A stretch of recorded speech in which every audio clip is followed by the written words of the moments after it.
Welcome back, and Hala joins me now in the studio. Hala, what's up first? Well, major airports around the world have issued heightened security measures to prevent future terrorist attacks. And in China, it's been no different. BON's Tom Mackenzie has the details.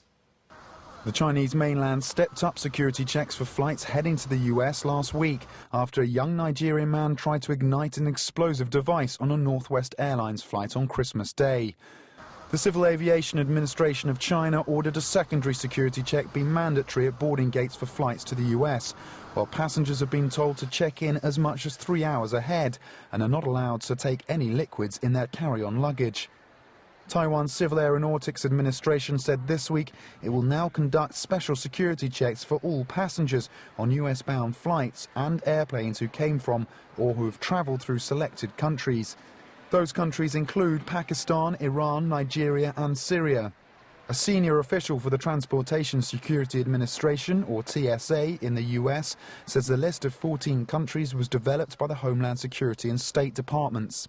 The measures were taken in response to an emergency plea issued by the US Department of Homeland Security, seeking additional security checks for all US-bound flights and US airlines.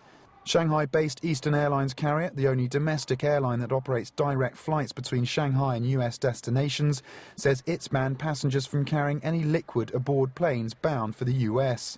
But passengers can take liquid containers of less than 3.5 ounces in carry-on luggage on other international routes. In addition, an hour before a US-bound flight lands, passengers mustn't leave their seats, can't read newspapers or use blankets and electronic items. Shanghai Airport Authority, which operates the city's 2 international airports, said security checks for flights to other destinations are unchanged. There's also been no decrease in the number of flights to the US, and the only congestion at airports has been caused by cancellations due to the recent snowstorms, rather than the increased security. Tom Mackenzie, BON.